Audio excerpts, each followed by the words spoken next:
अनुदान न मिलने से नाखुश शिक्षक बैठे धरने पर। अनुदान आमच्या हक्काचं नाही कुणाच्या बापाचं, अनुदान आमच्या हक्काचं नाही कुणाच्या बापाचं, असं कसं देत नाही, घेतल्याशिवाय राहत नाही, असं कसं देत नाही. घेतल्याशिवाय राहत नाही. जैसे आपके सहयोगियों से पता चला है कि आपको अनुदान नहीं मिलता आपके विद्यालयों को, आप धरने और प्रदर्शन पर बैठे हैं। आने वाले समय में अगर आपकी मांग पूरी नहीं होती है तो क्या कार्रवाई रहेगी आपकी तरफ से? हमारी शिक्षक संघर्ष कृति के तरफ से यही मांगनी रहेंगी, अगर हमको ये 20% का जो है 23-24 की पट संख्या के आधारित पे अगर शुद्धि पत्रक निकालते तो हम अपने घर में अपनी दीपावली मनाएंगे।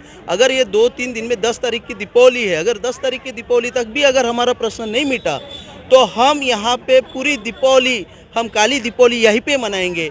हमारे पास में रहने के लिए अभी पैसे नहीं है, खाने के लिए पैसे नहीं है हमारे पास में, फिर भी हमको यहीं पे रहना, अगर सरकार चाहती है यहीं पे रहो तो हम यहीं पे अपनी दीपावली करेंगे।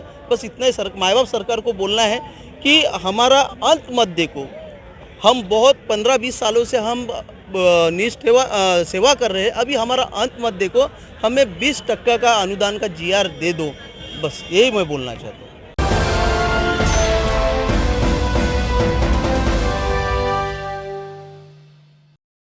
महाराष्ट्र के कई जिलों में ऐसे विद्यालय हैं जो वर्षों से चल रहे हैं। इन विद्यालयों को टक्के के आधार पर भी अनुदान नहीं मिलता। सरकार अनुदान न मिलने की वजह से बच्चों का कम संख्या होना बताती है। वहीं वेतन न मिलने के कारण शिक्षकों की स्थिति दयनीय हो गई है। देखिए एक रिपोर्ट। देश के भविष्य बनाने के लिए शिक्षकों का एक विशेष योगदान होता है। स्वयं कहा गया है, ग्रंथों में भी कहा गया है, गुरु ब्रह्मा गुरु विष्णु गुरु देवो महेश्वर गुरु साक्षात पर ब्रह्म तस्मै श्री गुरुवे नमः। आज मुंबई के आज़ाद मैदान का यह नज़ारा है जहां गुरु को ही धरना एवं प्रदर्शन पर बैठना पड़े। यह बड़ा ही दुखदायी स्थिति यहां उत्पन्न हो चुकी है। हम आपको यह भी बताना चाहेंगे, इससे पहले कई शिक्षक थे जो कि टक्के के वाइज पाया करते थे अनुदान। आज वो ये शिक्षक हैं जिनके कॉलेजों को, या स्कूल या प्राइमरी स्तर का हो, मिडिल स्तर का हो, जूनियर कॉलेजेस की बात की जाए तो इन्हें अनुदान नहीं मिलता है, यानी टक्के वाइज भी इनको अनुदान नहीं मिलता है। हालांकि सारे कॉलेजों का एक सरकार के द्वारा एफिलिएशन हो जाता है, लेकिन अनुदान नहीं दिया गया। क्यों नहीं दिया गया आइए हम जानते हैं। आज आप धरना और प्रदर्शन क्यों बैठे?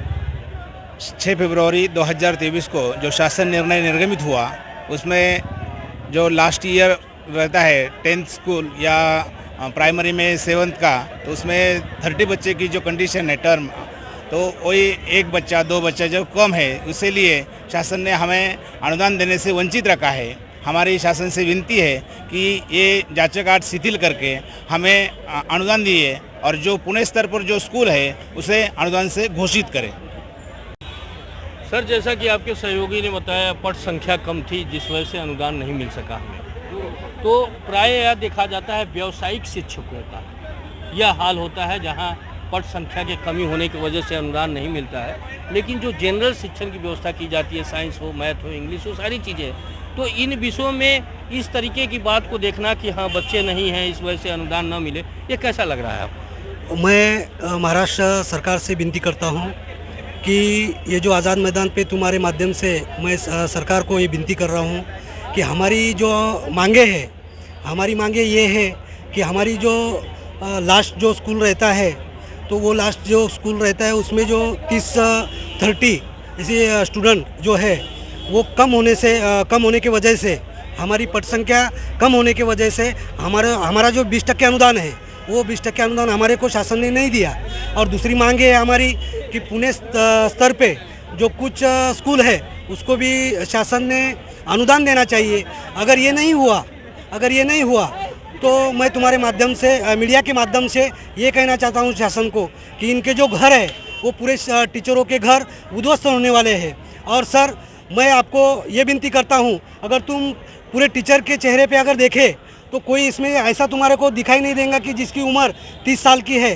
पूरे 40 साल 45 साल के पूरे टीचर हो गए और हमारे जो टीचर है कुछ रिटायरमेंट को आ गए हैं, जिसकी अभी जो उम्र है 5-10 साल को वो रिटायर हो जाएंगे। अगर शासन ने अभी हमारे को कुछ नहीं दिया तो हम क्या करेंगे? तो मेरी तुम्हारे माध्यम से इस शासन को ये विनती है कि आप हमारे को 20% अनुदान देके हमारा पेट का जो उदर निर्वाह है वो करेंगे। यही मैं सरकार से मांग करता हूँ तुम्हारे माध्यम से। आज धरने पर क्यों बैठी है, क्या मकसद है आपका?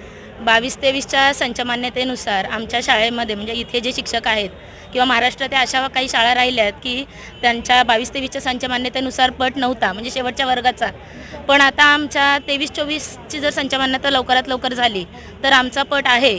शासनाने आम्हाला 11 कोटी जवळजवळ निधी मंजूर झालेला आहे, पण त्याचं वितरण झालेलं नाही. तर लवकरात लवकर हे 11 कोटीचं वितरण पूर्ण करावं आणि आम्हालासुद्धा अनुदान द्यावं.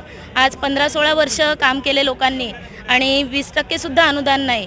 रिटायरमेंटला आलेले शिक्षक आहेत आणि त्यांच्या पदरात काहीच नाही. आता सगळे दिवाळी साजरी करतात आणि आम्ही असेच बसलेले आहोत.